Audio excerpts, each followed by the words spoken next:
The morning sun cast long shadows across the Denver International Airport control tower as Sarah Chun settled into her workstation at 6:47 a.m., 3 minutes before her shift officially began. She had learned long ago that arriving early meant fewer opportunities for her colleagues to accidentally reassign her to the less critical frequencies.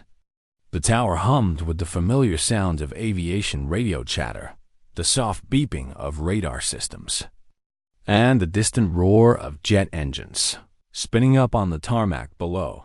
Sarah's fingers moved with practiced precision across her console, checking overnight reports and weather updates.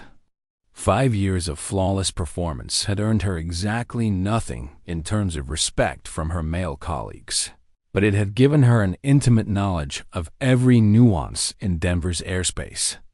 She could read the sky like a book, sensing trouble in wind patterns that others missed entirely. "Morning, sunshine," came the gravelly voice of Mike Bradley as he dropped into the station beside her. At 42, Mike had been controlling air traffic for nearly 2 decades, and he never let anyone forget it. His coffee mug bore the inscription "World's Greatest Controller," a gift from his ex-wife that he displayed with unironic pride. "Hope you brought your A game today. We've got some real flying to do." Sarah didn't respond, focusing instead on the weather radar display that was beginning to show some unusual patterns. Far to the west, beyond the normal range of concern, she noticed cloud formations that seemed to be organizing in an unexpected way. The automated weather systems showed clear skies for the next 8 hours. But something about the satellite imagery made her uneasy. At 7:15 a.m., the morning rush began in earnest. Flight 447, a United Airlines Boeing 757 inbound from Chicago, requested clearance for approach to runway 34R. Sarah keyed her microphone, her voice clear and professional. "United 447, Denver approach. Turn left heading 240. Descend and maintain 8,000 feet. Expect vectors for ILS approach runway 34R." Before the pilot could acknowledge, Mike Bradley's voice cut across the frequency. "United 447. Disregard previous instruction. Turn right heading 280. Descend to 7,000 feet. I've got this one, sweetheart." The last word dripped with condescension, delivered just loud enough for the other controllers to hear, but not quite loud enough to be picked up. Clearly on the radio recording. Denver approach. United 447, came the confused voice of Captain Rodriguez. "We were already established on the previous heading. Which instruction should we follow?" Sarah's jaw tightened, but she maintained her professional composure. "United 447. Follow the heading 280. Descend to 7,000 feet as instructed." She shot a look at Mike, who was grinning at his console like he'd just won a prize. This was the 7th time today, and it wasn't even 8 a.m. yet. Yesterday, it had been 12 incidents. The day before, 15. Sarah had started keeping count 3 months ago when she realized the pattern wasn't accidental. Every time she issued a clearance, one of her male colleagues would find a reason to override it, correct it, or improve upon it. They treated the control tower like their personal fraternity house, complete with inside jokes, casual sexism, and an unspoken agreement that Sarah Chun didn't really belong. Tom Harrison, the shift supervisor, occupied the elevated station overlooking the main control floor. At 55, he was a 28-year veteran of air traffic control who had worked his way up through the ranks during an era when the tower was exclusively male.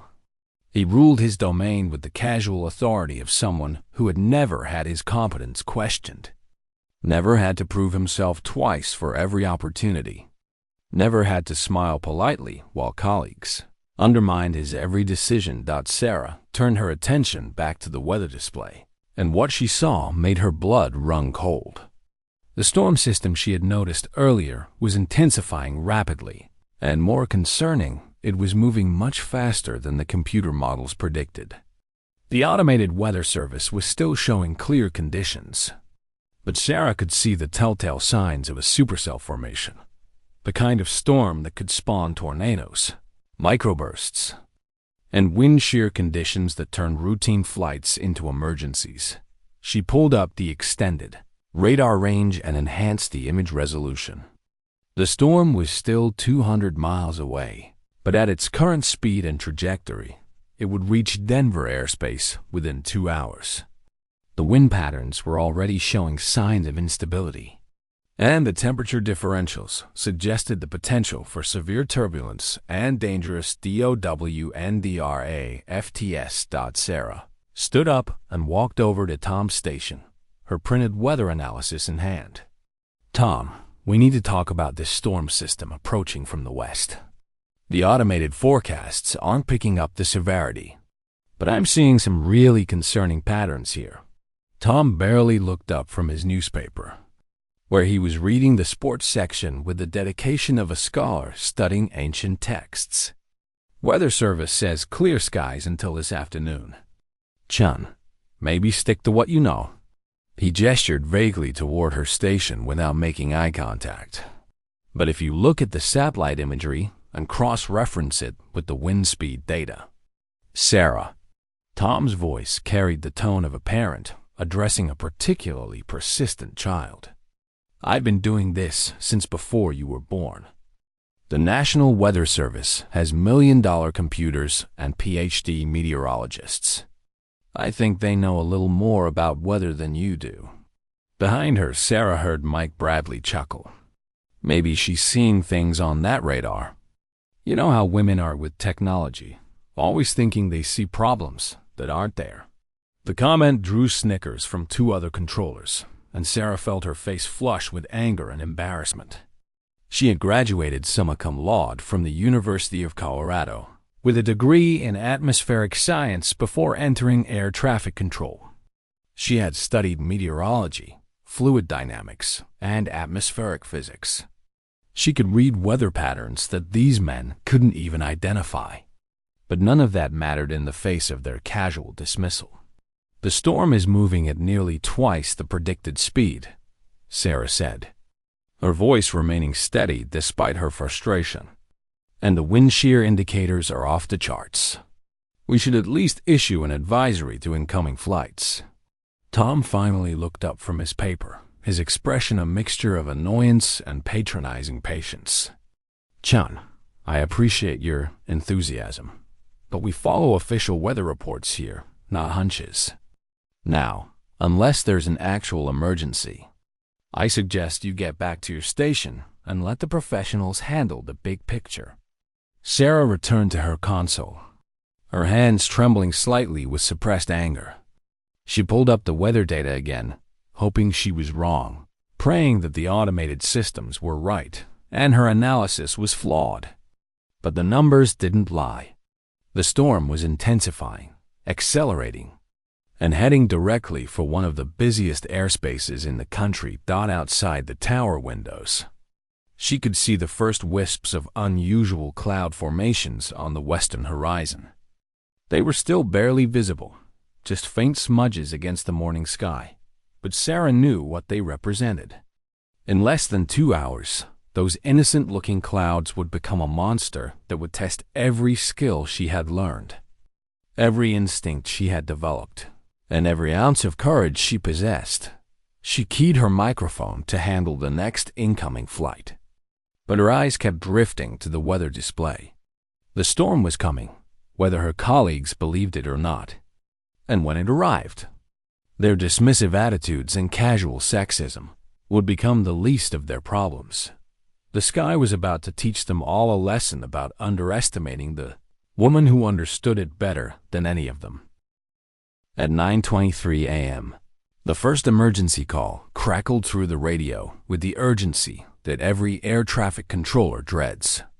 "Denver approach, Southwest 1247, declaring emergency. We've got severe turbulence and multiple passenger injuries. Requesting immediate vectors for landing." Sarah's head snapped up from her console.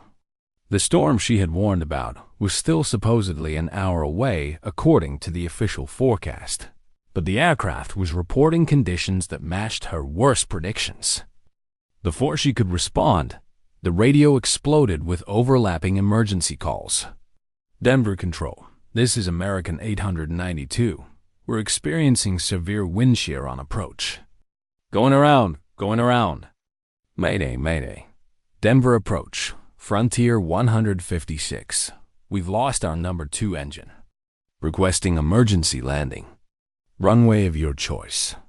Denver Control, United 633. We're in severe turbulence at flight level 350. Multiple flight attendants down. Requesting immediate descent and vectors to nearest suitable airport.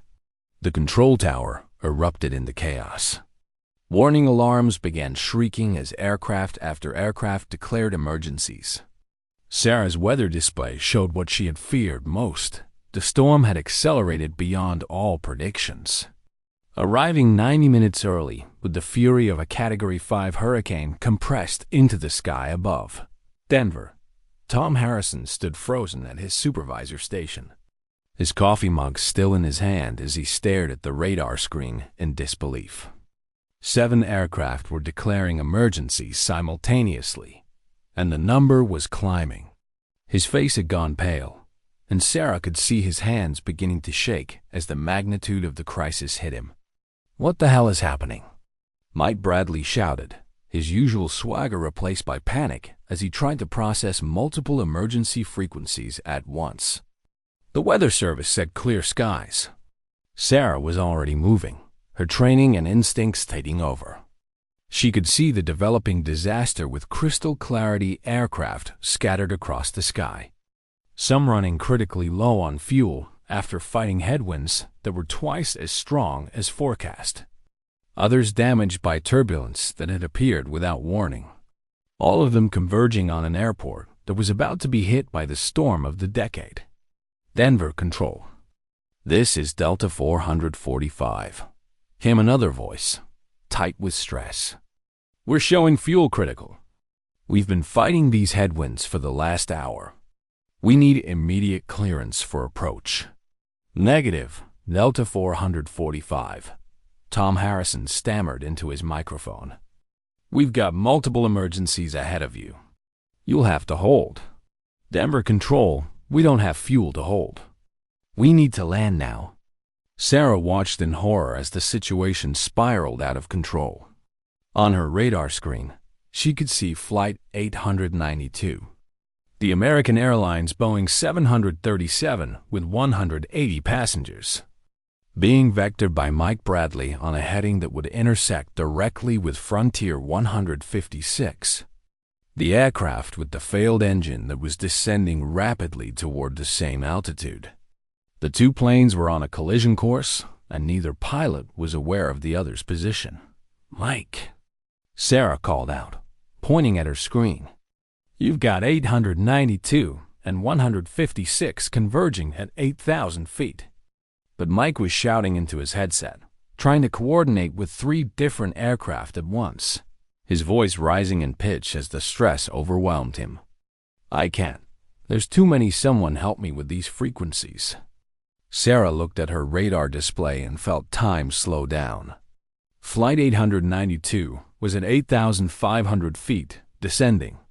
Frontier 156 was at 8,200 feet, climbing as the pilot tried to maintain altitude with only 1 engine.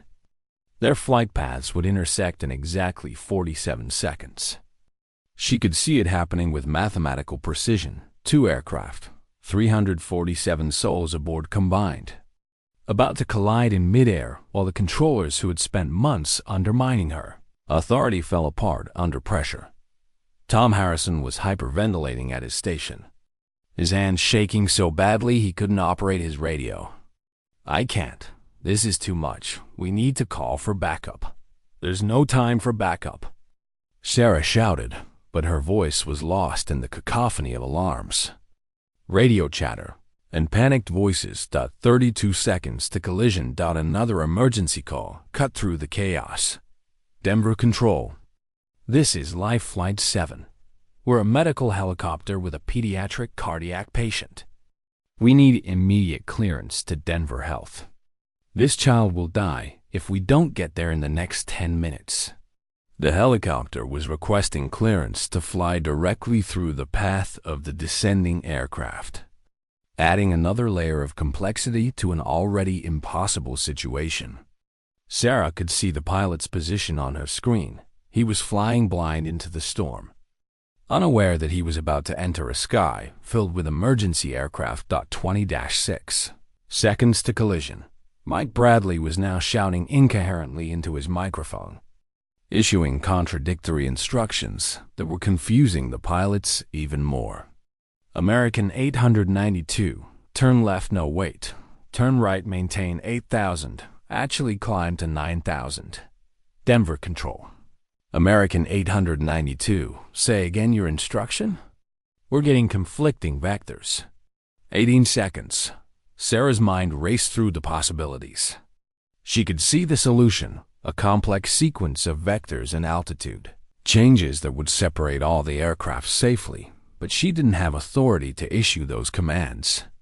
Protocol demanded that she work through her supervisor or the primary controller for each aircraft. But Tom was paralyzed, Mike was panicking, and the other controllers were overwhelmed by their own emergencies. 14 seconds. The radio crackled with the voice of Captain Rodriguez from American 892. Denver Control. We're showing traffic on our TCAS. Are you aware of conflicting traffic at our altitude? 10 seconds. Sarah made a decision that would either save lives or end her career. She reached across her console and switched to the emergency frequency, her voice cutting through the chaos with the authority of someone who had trained for this moment her entire professional life.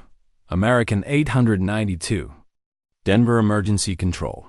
Immediate right turn heading 090. Descend to 7,000 feet now. Roger.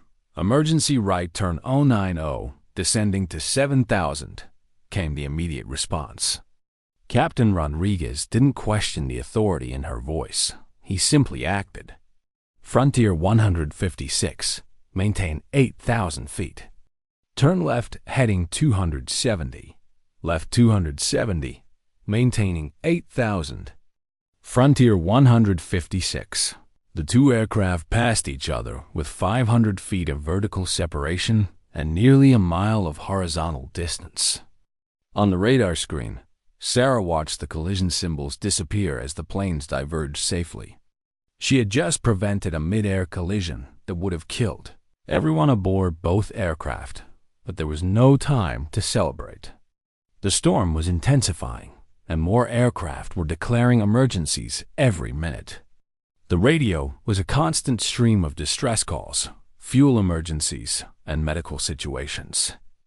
Sarah could see at least 12 more potential conflicts developing on her screen, and the other controllers were completely overwhelmed. Tom Harrison was sitting in his chair, staring at his console with the blank expression of someone in shock.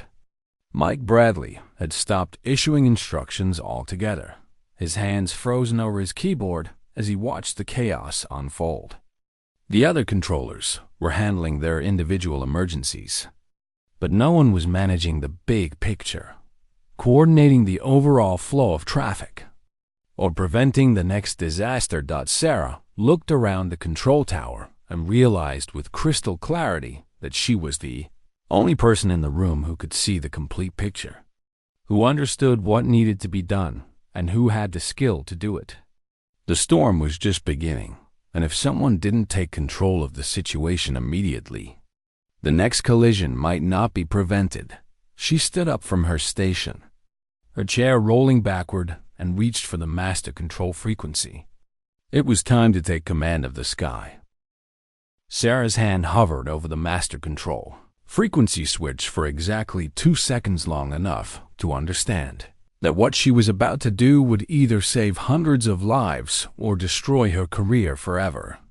Around her, the control tower had descended into complete pandemonium.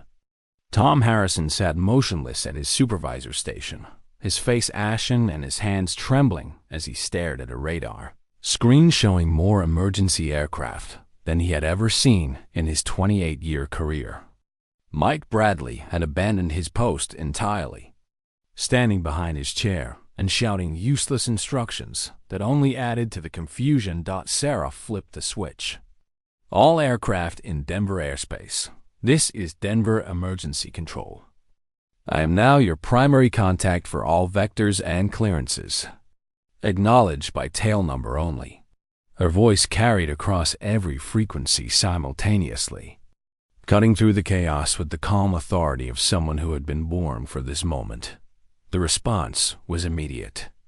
One by one, pilots began checking in, their voices tight with stress, but noticeably calmer now that someone was clearly in charge. Sarah's fingers flew across her console, pulling up multiple radar displays and weather overlays as she began to see the full scope of the crisis. 17 aircraft were currently declaring various levels of emergency. 3 were critically low on fuel, having fought unexpected headwinds for over an hour. 2 had significant mechanical problems, Frontier 156 with its failed engine and a Southwest flight with hydraulic issues. 4 passenger jets were reporting severe turbulence injuries, including United 633, where 3 flight attendants had been hospitalized with broken bones. The medical helicopter was still requesting emergency clearance with a dying child aboard, and 6 more aircraft were requesting immediate landing due to passenger medical emergencies caused by the unexpected turbulence. But Sarah could see something that none of the individual controllers could: the pattern. The storm wasn't just creating random chaos. It was moving in a predictable spiral, creating corridors of relative calm between bands of severe weather. If she could thread the aircraft through those corridors in the right sequence, she could get everyone down safely. Life Flight 7, Denver Control, she began, her voice steady as she coordinated the most complex air traffic scenario of her career. Turn left heading 045, descend to 2,000 feet. You have a clear corridor to Denver Health, but you need to follow my vectors exactly. The wind shear is severe outside the path I'm giving you. Roger. Left 045, descending to 2,000. Life Flight 7 following your vectors. Sarah watched the helicopter's progress on her screen while simultaneously calculating approach vectors for the fuel-critical aircraft. Delta 445 was now showing less than 20 minutes of fuel remaining, but she could see a window in the storm that would allow for a straight-in approach to runway 16L. Delta 445. Turn right heading 160, descend to 6,000 feet. You're cleared for immediate approach runway 16L. Winds are currently 180 at 35, gusting to 55. But you'll have a tailwind component that will help your fuel situation. Right 160. Down to 6,000, cleared approach 16L. Delta 445. And thank you. We were getting worried about our fuel state. Behind her, Sarah heard Tom Harrison's voice. Weak and uncertain. Sarah, you can't just take over like this. There are protocols. The protocols are failing. Sarah replied without turning around, her hands never stopping their dance across the controls. Southwest 1247. Turn left to heading 090. Climb to 10,000 feet. I'm vectoring you around the worst of the turbulence. She could hear Tom starting to protest again, but Mike Bradley's voice cut him off. Let her work. Tom, she's the only one who knows what she's doing right now. Sarah felt a moment of surprise at Mike's support, but she couldn't afford to be distracted. On her screen, she could see American 892 approaching from the east, still dealing with the aftermath of their near collision. Captain Rodriguez's voice came through clearly. Denver Control. American 892 level at 7,000. We've got the airport in sight, but we're seeing some nasty weather between us and the runway. American 892. I'm going to thread you through the storm. Turn right heading 200, then be ready for a series of quick turns. The path is narrow, but it's there. Sarah began orchestrating what aviation experts would later describe as an aerial ballet of unprecedented complexity. She guided American 892 through a series of precise turns that took them between two rotating storm cells. There, 180 passengers experiencing smooth air while aircraft just miles away were being battered by severe turbulence. Simultaneously, she was coordinating the approach of Frontier 156, the aircraft with the failed engine. Single-engine approaches required special handling, and with the storm creating unpredictable wind patterns, the margin for error was virtually non-existent. Frontier 156, you're doing great. Turn left heading 140, descend to 4,000 feet. I'm setting you up for a long, stable approach to runway 34. Our emergency equipment is standing by, but I don't think you'll need them. Left 140, down to 4,000. Frontier 156, and I have to say, this is the smoothest emergency approach I've ever flown. You're making this look easy, but it wasn't easy. Sarah was tracking 17 different aircraft simultaneously, each with its own emergency, its own fuel state, its own mechanical limitations. She was calculating wind patterns in her head, predicting storm movement, and finding safe corridors through weather that was changing by the minute. Her situational awareness extended across hundreds of square miles of airspace, and she was making split-second decisions that affected hundreds of lives. The radio crackled with a new voice.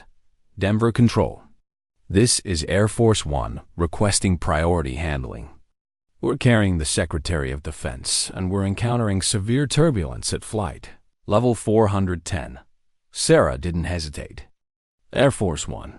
Turn left heading 270. Descend to flight level 350. I'll have you out of the turbulence in 2 minutes. Even the presidential aircraft was following her instructions without question. Word was spreading through aviation channels about the controller in Denver who was performing miracles in impossible conditions. Pilots were specifically requesting her frequency, and other air traffic control centers were calling to ask who was managing the crisis. United 633. How are your injured passengers? Sarah asked as she guided the aircraft toward a priority landing. We've got 3 flight attendants with serious injuries and about a dozen passengers with minor injuries. We need medical personnel standing by. Roger. United 633. Medical teams are already positioned. Turn right heading 180. Descend to 5,000 feet. You're number 2 for landing after the fuel emergency. Sarah glanced at the clock and realized she had been managing the crisis for over an hour. In that time, she had successfully landed 8 aircraft, including the medical helicopter that had delivered the cardiac patient to Denver Health with minutes to spare. The child was already in surgery, and the doctors had confirmed that any further delay would have been fatal. The storm was beginning to move east, but there were still 9 aircraft in various stages of emergency approach. Sarah could see the end of the crisis approaching, but she couldn't afford to relax her concentration for even a moment. Each landing had to be perfect, each vector precisely calculated. Life Flight 7, how's your patient? She asked during a brief lull in radio traffic. Patient is stable and in surgery. The doctor said, you saved a life today with that approach clearance. Sarah felt a warmth spread through her chest, but she pushed the emotion aside. There would be time for feelings later. Right now, she had aircraft to land and lives to save. The sky belonged to her now, and she wasn't going to let anyone down. At 12:47 p.m., the last emergency aircraft touched down safely on runway 16L. Sarah watched. Southwest 1247 taxied clear of the active runway, its passengers and crew safe despite the severe turbulence that had injured multiple flight attendants 3 hours earlier. The storm had moved east, leaving behind clear skies and the kind of crystalline air that made the Rocky Mountains look close enough to touch. Sarah removed her headset and set it gently on her console. Her hands were steady, but she could feel the adrenaline beginning to ebb, leaving behind a bone-deep exhaustion that came from maintaining perfect concentration for nearly 4 hours straight. Around her, the control tower had fallen into an eerie silence broken only by the soft beeping of radar systems and the distant sound of normal air traffic resuming. She had just coordinated the safe landing of 19 aircraft in emergency conditions, preventing what aviation safety experts would later calculate could have been the deadliest day in commercial aviation history. 0 fatalities. 0 injuries beyond those caused by the initial turbulence. Not a single aircraft damaged beyond normal wear. It was a performance that would be studied in air traffic control schools for decades to come. Tom Harrison approached her station slowly, his face still pale from the morning's events. His coffee-stained shirt and disheveled appearance told the story of a man who had watched his authority crumble in the face of a crisis he couldn't handle. He stopped beside Sarah's chair, opened his mouth to speak, then closed it again, seemingly unable to find words adequate to the moment.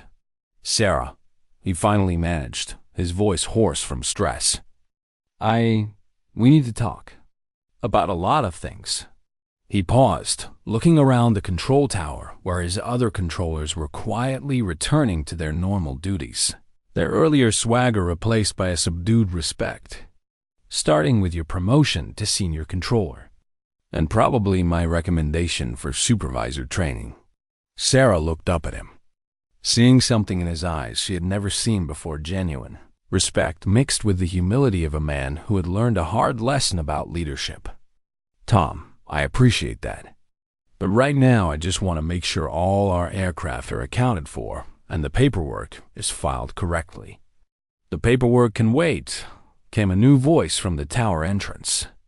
Sarah turned to see Director Patricia Walsh striding across the floor, followed by a small entourage that included the airport's chief of operations and several people in suits she didn't recognize. Director Walsh was a formidable woman in her 60s who had run Denver International with an iron fist for over a decade, and she looked like she had important things to say. "Miss Chun," Director Walsh said, extending her hand. "I've been monitoring the situation from the Emergency Operations Center. What you accomplished here today was nothing short of extraordinary." She gestured toward the men in suits. "These gentlemen are from the FAA's Air Traffic Organization, and they've been watching your performance very carefully." One of the FAA officials stepped forward, a tall man with graying temples who carried himself with the bearing of someone accustomed to authority. "Ms. Chun, I'm Regional Administrator James Morrison. I've been in air traffic control for 35 years, and I've never seen anything like what you did today. We've been reviewing the radar tapes and radio recordings, and frankly, we're having trouble believing one person coordinated all of that." Sarah felt a flush of pride but kept her voice steady. "I had good training and excellent equipment, and I knew the weather patterns better than the automated systems did." "About that," Morrison continued, pulling out a tablet, "your weather analysis this morning was spot on. You predicted the storm's behavior with an accuracy that our best meteorologists missed completely." "How did you know?" "I studied atmospheric science in college," Sarah replied. "I've always been interested in weather patterns, especially how they interact with aircraft performance. When I saw the satellite imagery this morning, the cloud formations and temperature differentials suggested a much more severe system than the computers were predicting."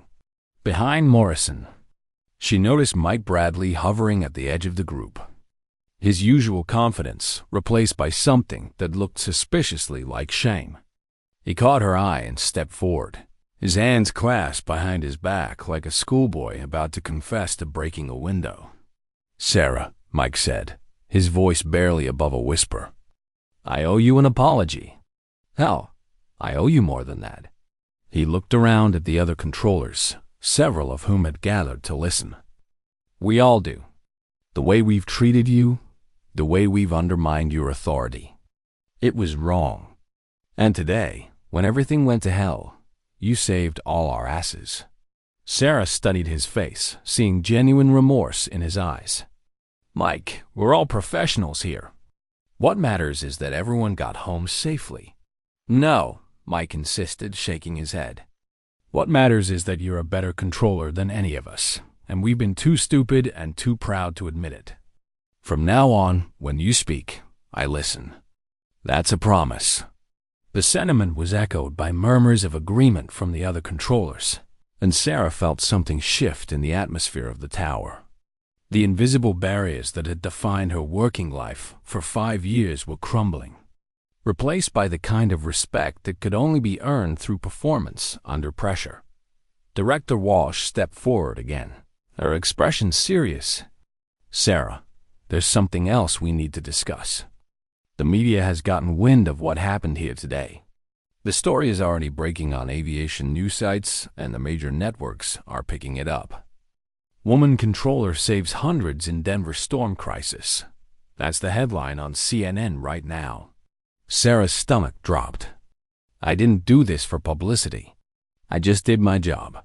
"You did a lot more than your job," Morrison interjected. "You rewrote the book on crisis management and air traffic control. The FAA is going to want to study your techniques, possibly develop new training protocols based on your performance today." The radio crackled to life, interrupting the conversation.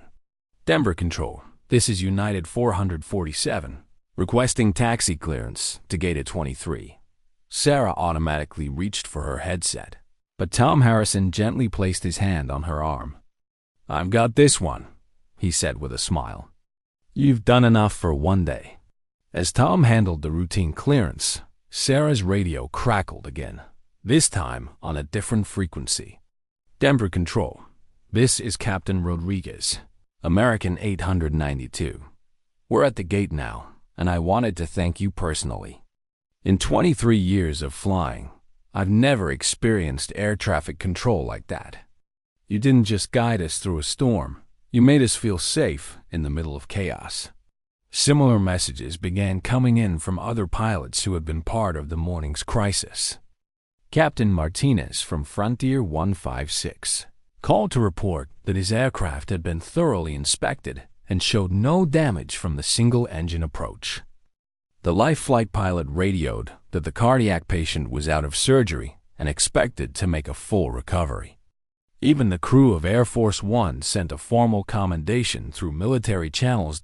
As the afternoon wore on, Sarah found herself at the center of a media storm almost as intense as the weather system she had conquered that morning.